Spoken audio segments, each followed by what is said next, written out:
Hi hello friends, എല്ലാ കൂട്ടുകാർക്കും പുതിയൊരു റിവ്യൂയിലേക്ക് സ്വാഗതം.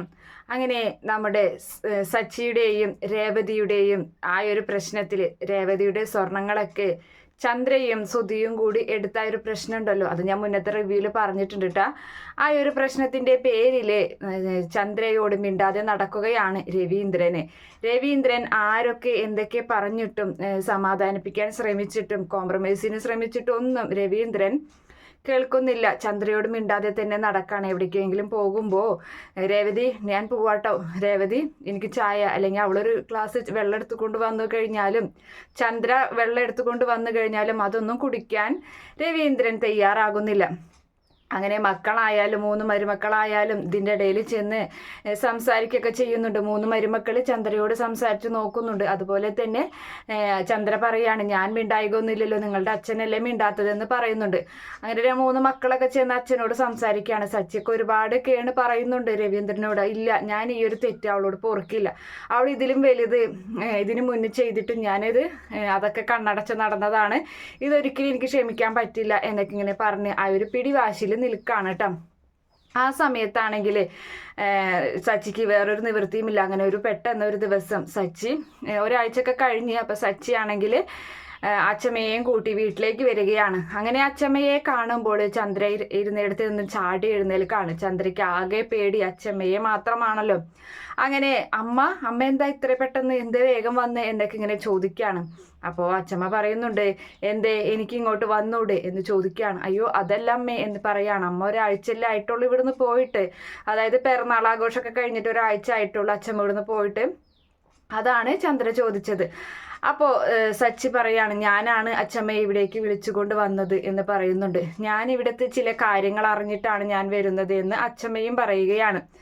അപ്പോൾ ചന്ദ്രയ്ക്ക് കാര്യങ്ങളൊക്കെ മനസ്സിലാകുന്നുണ്ട്. ഇവിടെ നടന്ന പ്രശ്നങ്ങളും താൻ സ്വർണം എടുത്ത് സുധിക്ക് കൊടുത്ത കാര്യങ്ങളൊക്കെ തന്നെ അറിഞ്ഞിട്ടാണ് അമ്മയുടെ വരവെന്ന്. അങ്ങനെ കൂടുതലൊന്നും തന്നെ ചന്ദ്രയ്ക്ക് പറയാൻ പറ്റുന്നില്ല. അങ്ങനെ ചന്ദ്രയോടായിട്ട് ചോദിക്കുന്നുണ്ട്, നിങ്ങൾ തമ്മിൽ എന്താ പ്രശ്നം എന്നൊക്കെ ചോദിക്കുകയാണ്. അപ്പം എൻ്റെ മോൻ എന്തേ, രവീന്ദ്രൻ എന്തേ എന്ന് ചോദിക്കുമ്പോഴും അദ്ദേഹം മുകളിലുണ്ട് എന്ന് പറയാണ്. അങ്ങനെ അമ്മ വേഗം മുകളിലേക്ക് മോൻ്റെ അരികിലേക്ക് ചെന്നിട്ട് ഒറ്റയ്ക്ക് സംസാരിക്കാൻ വേണ്ടി നിൽക്കുകയാണ്. അങ്ങനെ ഒറ്റയ്ക്ക് കാര്യങ്ങളൊക്കെ ചോദിച്ച് മനസ്സിലാക്കുന്നുണ്ട്. അപ്പം അമ്മ ഇവിടെ നടന്ന കാര്യങ്ങൾ അറിയാതെയാണോ? അപ്പം എനിക്കെല്ലാതും മനസ്സിലായിട്ടുണ്ട്. നീ ഇനി ആ ഒരു കാര്യത്തിൻ്റെ പേരിൽ പ്രശ്നങ്ങൾ ഉണ്ടാക്കണ്ട. എന്തായാലും ചന്ദ്രയുടെ സ്വഭാവം നിനക്ക് ഇത്ര കൊല്ലായിട്ട് അറിയാവുന്നതല്ലേ. സുധിക്ക് വേണ്ടിയിട്ട് അവൾ എന്തും ചെയ്യാൻ തയ്യാറാവും. സുധിക്ക് വേണ്ടിയിട്ടാണല്ലോ അതൊക്കെ ചെയ്തത്. നീ ഇപ്പോൾ ചെറിയ ആൾക്കാരെ പോലെ ഇങ്ങനെ പിണങ്ങൊന്നും നടക്കല്ലേ. നിനക്ക് ഇത്ര വയസ്സും പ്രായമൊക്കെ ആയില്ലേ. നീ നിന്റെ ഭാര്യയോട് മിണ്ടാൻ നോക്ക്. ഞാൻ പറഞ്ഞാൽ നീ കേൾക്കില്ലേ എന്നൊക്കെ ഇങ്ങനെ അമ്മ ചോദിക്കുമ്പോഴും രവീന്ദ്രൻ, ശരി അമ്മേ, എന്തായാലും അവൾ നിന്നോട് മാപ്പ് പറയും ചെയ്തതിനൊക്കെ, നീ പിന്നീട് അവളോട് മിണ്ടണം എന്ന് ആവശ്യപ്പെടുമ്പോൾ അമ്മയുടെ വാക്കുകൾ തട്ടിക്കളയാൻ പറ്റാത്ത രവീന്ദ്രൻ ശരി പറഞ്ഞ് താഴേക്ക് വരികയാണ്. അങ്ങനെ ചന്ദ്രയോടായിട്ട് അച്ചമ്മ പറയാണ്, അതെ ഇവനോട് നീ ചെയ്തതിനൊക്കെ മാപ്പ് പറയണം. ഇനി മേലാൽ ഇതും ഇങ്ങനെയൊന്നും ഉണ്ടാവില്ല എന്നും പറയണം. എങ്കിൽ അവൻ നിന്നോട് മിണ്ടും എന്ന് പറയാണ്. അപ്പോൾ അതുപോലെ തന്നെ ചന്ദ്രയ്ക്ക് യാതൊരു മടിയൊക്കെ ഉണ്ടായിരിക്കും. എല്ലാവരുടെയും മുന്നിൽ വെച്ചാണല്ലോ ഇങ്ങനെയൊക്കെ പറയിപ്പിക്കുന്നത്. പ്രത്യേകിച്ച് രേവതിയുടെ മുന്നിൽ വെച്ച്. രേവതിനെ മുന്നിൽ ഇങ്ങനെയൊക്കെ പറഞ്ഞു കഴിഞ്ഞാൽ എന്തോ കൊച്ചാവുന്ന പോലെയൊക്കെയല്ലേ ചന്ദ്രയ്ക്ക് തോന്നാം. അങ്ങനെ ഒരു നിവൃത്തിയും ഇല്ലാതെ അമ്മായിമ്മയുടെ വാക്ക് എതിർക്കാൻ പറ്റാത്തത് കൊണ്ട് തന്നെ ഭർത്താവിനോട് പറയുന്നുണ്ട്, ഞാൻ ഇനി മേലാൽ ഇങ്ങനെയൊന്നും ചെയ്യില്ല, എന്നോട് ക്ഷമിക്കണം എന്നൊക്കെ പറയുമ്പോൾ രവീന്ദ്രൻ ഒന്നും മിണ്ടാതെ നിൽക്കുകയാണ്. അപ്പം അമ്മ പറയാണ്, ഡാ അവൾ പറഞ്ഞത് നീ കേട്ടില്ലേ, ശരി എന്ന് പറയടാ എന്ന് പറയുമ്പോൾ ആ ശരി എന്ന് പറയാണ്. അപ്പോൾ സച്ചി കൈയടിക്കുന്നുണ്ട്. ഇത്ര ദിവസമായിട്ട് ഇവരുടെ പ്രശ്നങ്ങൾ സോൾവ് ആക്കാൻ പറ്റില്ല, ഇപ്പോൾ ഒരു സമാധാനം ആയതെന്നും പറഞ്ഞ് കൈയടിക്കുകയാണ്. അങ്ങനെ പിറ്റേ ദിവസം അതിരാവിലെ തന്നെ അച്ചമ്മയും എല്ലാവരൊക്കെ എഴുന്നേറ്റ് ഇങ്ങനെ ഇരിക്കുകയാണ്. ചായയൊക്കെ കുടിച്ച് രേവതി ചായയൊക്കെ കൊടുത്തോണ്ടിരിക്കുകയാണ്. അപ്പം ചന്ദ്ര അവിടേക്ക് എഴുന്നേറ്റ് വരുന്നുണ്ട്. അമ്മ നേരത്തെ എഴുന്നേറ്റോ എന്ന് ചന്ദ്ര ചോദിക്കുമ്പോൾ, ഞാൻ എൻ്റെ വീട്ടിൽ നേരത്തെ തന്നെയാണ് എഴുന്നേൽക്കാറ്, എനിക്ക് വേറെ ആരും ഇല്ലല്ലോ, കാര്യങ്ങളൊക്കെ ചെയ്തു തരാം, നിനക്ക് 3 മരുമക്കളല്ലേ ഇവിടെ ഉള്ളത്, അപ്പോൾ അതുകൊണ്ട് നിനക്ക് സുഖമായിട്ട് കിടക്കാലോ എന്നൊക്കെ ഇങ്ങനെ അമ്മ പറയാണ്. അപ്പോൾ സച്ചി എടുത്ത വഴിക്ക് പറയുന്നുണ്ട്, അല്ല അപ്പം അമ്മയ്ക്ക് ചെയ്തു തരേണ്ടത്, അല്ല അച്ചമ്മയ്ക്ക് ചെയ്തു തരേണ്ടത് എൻ്റെ അമ്മയല്ലേ അച്ചമ്മയുടെ മരുമകൾ. ഒരു കാര്യം ചെയ്യുക, അച്ചമ്മ പോകുമ്പോൾ എൻ്റെ അമ്മയെയും കൂടി കൊണ്ടുപോയിക്കോ നാട്ടിലേക്ക് എന്ന് പറയാണ്. അപ്പോൾ അച്ചമ്മ ചോദിക്കുന്നുണ്ട്, നിനക്ക് എന്താടാ, ഞാൻ അവിടെ സമാധാനമായിട്ട് സ്വസ്ഥമായിട്ട് ജീവിക്കുന്നത് നിനക്ക് പറ്റുന്നില്ലേ, നിനക്ക് ഇഷ്ടപ്പെടുന്നില്ലേ എന്ന് സച്ചിയോട് ചോദിച്ചിട്ട് ഇങ്ങനെ നിൽക്കുകയാണ്. അപ്പം ചന്ദ്രയ്ക്കാകെ നാണക്കേടാവാണ്.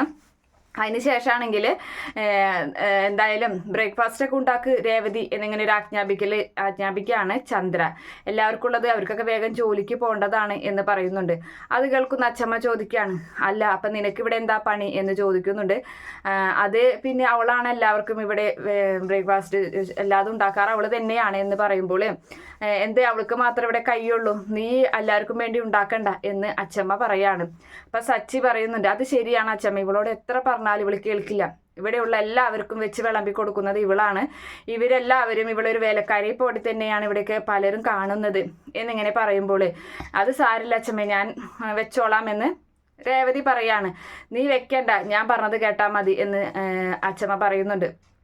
എന്നിട്ട് പറയാണ്, നീ ഒരു കാര്യം ചെയ്യും, നിന്റെ ഭർത്താവിന് മാത്രമുള്ളത് നീ ഉണ്ടാക്കി എന്ന് പറയുന്നുണ്ട്. അതുപോലെ തന്നെ അപ്പോൾ സുധി പറയാണ്, അയ്യോ ഞങ്ങൾക്ക് ഓഫീസിൽ പോകാൻ നേരമായി, ഞാനൊരു ബിസിനസ്മാനാണ്, എനിക്ക് ബിസിനസ്സിൽ നേരത്തോടെ പോകണം, അപ്പോൾ ഞാൻ എന്ത് ചെയ്യും എന്ന് ചോദിക്കുമ്പോൾ എന്തേ നിനക്ക് ഭാര്യയില്ലേ എന്ന് ചോദിക്കുന്നുണ്ട് അച്ഛമ്മ. അപ്പോൾ ശ്രുതി പറയാണ്, അയ്യോ ഞാനോ എന്ന് ചോദിക്കുകയാണ്, എന്തേ ഉണ്ടാക്കാൻ അറിയില്ലേ, അങ്ങനെയൊക്കെ തന്നെയാണ് പഠിക്കുക എന്ന് പറയുന്നുണ്ട്. അപ്പോൾ ചന്ദ്രയോട് പറയുന്നുണ്ട്, നീ രവീന്ദ്രനുള്ളത് നീ ഉണ്ടാക്കണം ദോശ, അതുപോലെ തന്നെ ശ്രീകാന്തിനുള്ളത് വർഷ ഉണ്ടാക്കണമെന്ന് പറയുമ്പോൾ വർഷ പറയണം, അയ്യോ എനിക്കൊന്നും അറിയില്ല എന്ന് പറയുന്നുണ്ട്. ഇങ്ങനെയൊക്കെ തന്നെ പഠിക്കണം എന്നൊക്കെ പറയാണ്. അപ്പോൾ ഭാര്യ ഉണ്ടാക്കിയിട്ട് ഭർത്താവിന് കൊടുക്കണമെന്നും അതുപോലെ ഭർത്താവിന് ആവശ്യമുള്ള എത്ര എന്ന് വെച്ചാൽ ഉണ്ടാക്കിയിട്ട് ഭർത്താവ് ഭാര്യയ്ക്ക് കൊടുക്കണം, അങ്ങനെയൊക്കെ ഇങ്ങനെ പറയണം. അതായത് ഓരോരുത്തർ ഉണ്ടാക്കിയത് കഴിക്കണ്ട, ഭാര്യ ഉണ്ടാക്കിയ ഭർത്താവിനും ഭർത്താവ് ഉണ്ടാക്കിയ ഭാര്യയ്ക്ക് അങ്ങനെ കൊടുക്കാനാണ് അച്ഛമ്മ പറഞ്ഞിട്ടുള്ളത്. എന്തായാലും അച്ഛമ്മയുടെ വാക്കുകൾ എതിർക്കാൻ ആർക്കും പറ്റുന്നില്ല. അങ്ങനെ ആദ്യം തന്നെ അടുക്കളയിലേക്ക് കയറുന്നത് ചന്ദ്രമതിയും അതുപോലെ രവീന്ദ്രനാണ്. അങ്ങനെ ചന്ദ്രമതി രണ്ടുപേരും മുഖത്തോട് അങ്ങനെ മുഖമൊന്നും നോക്കുന്നൊന്നുമില്ല, പിന്നെ മിണ്ടുന്നുമില്ല. അങ്ങനെ ദോശമാവ് എടുത്ത് രണ്ട് സ്റ്റൗവിലായിട്ട് ഒരാൾ ഒരു ചട്ടിയിൽ ദോശ ഒഴിക്കുന്നുണ്ട്, മറ്റാൾ അടുത്ത ചട്ടിയിലും ദോശ ഒഴിക്കുകയാണ്. അങ്ങനെ എണ്ണയൊക്കെ ഒഴിക്കുന്നുണ്ട്, മറിച്ചിടുന്നുണ്ട്.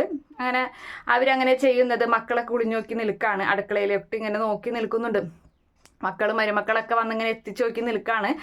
അങ്ങനെ അവർ നമ്മുടെ ചന്ദ്രയോടായിട്ട് ചോദിക്കുന്നുണ്ട്, നിനക്ക് എത്ര ദോശ വേണമെന്ന് ചോദിക്കുകയാണ് രവീന്ദ്രൻ. അപ്പം എനിക്ക് 4 എണ്ണം വേണം എന്ന് എനിക്ക് 4 എണ്ണം മതി എന്ന് പറയുമ്പോൾ രവീന്ദ്രൻ 4 എണ്ണം ഉണ്ടാക്കുന്നുണ്ട്. ഇപ്പം നിങ്ങൾക്ക് എത്ര എണ്ണം വേണ്ട, അപ്പം 2 എണ്ണം മതി എന്ന് പറയുന്നുണ്ട് രവീന്ദ്രൻ. അങ്ങനെ അവരങ്ങനെ ദോശയൊക്കെ ഉണ്ടാക്കി. അപ്പം അടുത്തതായിട്ട് ദോശ ഉണ്ടാക്കുന്നത് ആരാണ്?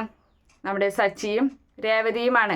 അവരാണെങ്കിൽ നല്ല അടിപൊളിയായി തന്നെ 2 പേരും ഉണ്ടാക്കുന്നുണ്ട്. അത് നടുക്കിലാണെങ്കിൽ ഉള്ളിക്ക് ഇങ്ങനെ ഇട്ടിട്ടുള്ള ദോശയ്ക്കാണ് സച്ചി രേവതിക്ക് ഉണ്ടാക്കി കൊടുക്കുന്നത്. അപ്പം രേവതി ചോദിക്കുന്നുണ്ട്, നിങ്ങൾക്ക് ഇതൊക്കെ അറിയാലോ ഉണ്ടാക്കാനായിട്ട് എന്ന് പറയുമ്പോൾ ഇതൊക്കെ ഞാൻ എൻ്റെ അച്ഛമ്മയുടെ അരികിൽ നിന്ന് പഠിച്ചതാണ് എന്നും കൂടി പറയാണ്. അതിനുശേഷം ചെല്ലുന്നത് സുധിയും ശ്രുതിയാണ് ചെല്ലുന്നത്. അങ്ങനെ ശ്രുതിയും രണ്ടിടത്തായിട്ട് ഇങ്ങനെ അടുപ്പിൽ വെച്ച് ഒഴിച്ചിരിക്കുകയാണ്. അപ്പോൾ ശ്രുതിയാണെങ്കിൽ ഒരു കയ്യിൽ ദോശമാവ് എടുത്ത് ഇങ്ങനെ ഒഴിച്ചിട്ട് അതിലേക്ക് തന്നെ ഇങ്ങനെ നോക്കി നിൽക്കുകയാണ്. എന്നിട്ട് ശ്രുതിയോട് ചോദിക്കുന്നുണ്ട്, അല്ല ശ്രുതി ഇതെന്താണ് വലിപ്പം വെക്കാത്തത്, ഇങ്ങനെ തന്നെ നിൽക്കുകയാണല്ലോ എന്ന് പറയുന്നുണ്ട്. ഇത് തന്നെ വലിപ്പമൊന്നും വെക്കില്ല എന്ന് പറഞ്ഞിട്ട് ആ പാത്രം ഒരു കയ്യിൽ മേടിച്ചിട്ട് ഇങ്ങനെ പരത്തി കൊടുക്കുകയാണ്. ഇങ്ങനെ ചെയ്യണം എന്ന് പറയുന്നുണ്ട്. ഓ ഇങ്ങനെയൊക്കെ ചെയ്യണമല്ലേ എന്നിങ്ങനെ ശ്രുതി പറയാണ്.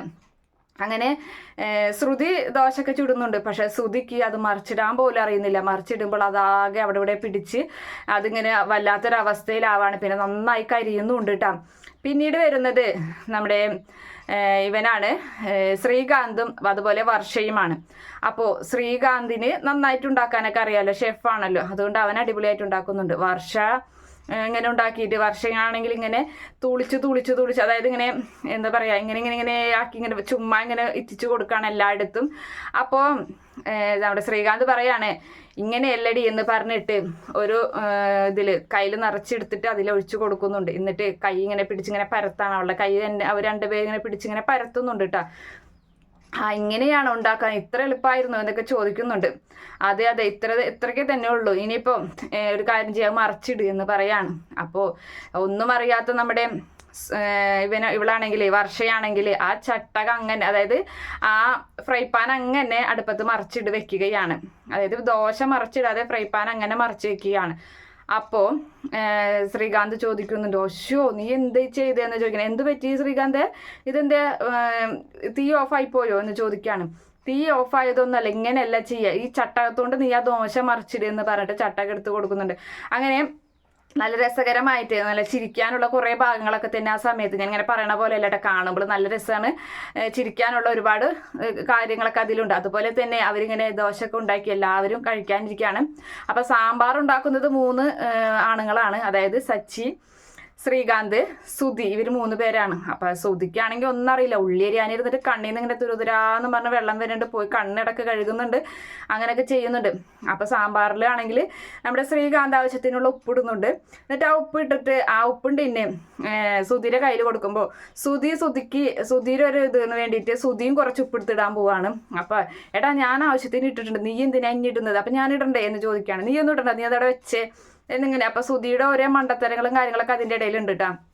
അങ്ങനെ സാമ്പാർ ഉണ്ടാക്കി, ദോശ ഉണ്ടാക്കി, അവരെല്ലാവരും ഒന്നിച്ച് ഹാളിൽ ഇരുന്നിട്ട്, ഡൈനിങ് ടേബിളിലൊന്നല്ല, എല്ലാവരും രേവതി അടക്കം എല്ലാവരും, രേവതിയെ എപ്പോഴും അവസാനമാണല്ലോ ഭക്ഷണം കഴിക്കാറ്, അങ്ങനെ എല്ലാവരും ഇരുന്നിട്ട് ഭക്ഷണം ഇങ്ങനെ കഴിക്കണം. അപ്പം അച്ഛമ്മ പറയാണ് വരട്ടെ, ഭക്ഷണം കഴിക്കാൻ വരട്ടെ എന്ന് പറയുന്നുണ്ട്. അപ്പം ഇനി എന്താന്നുള്ള രീതിയിൽ എല്ലാവരും നോക്കാണ്. അപ്പം പറയുന്നുണ്ട് ഭാര്യ ഭർത്താവിനും ഭർത്താവ് ഭാര്യയ്ക്കും വായിൽ വെച്ച് കൊടുക്കണമെന്ന് പറയണം. അങ്ങനെ കൊടുക്കാൻ പറയാണ്, പരസ്പരം അവർ ഷെയർ ചെയ്ത് കഴിക്കാൻ പറയാണ്.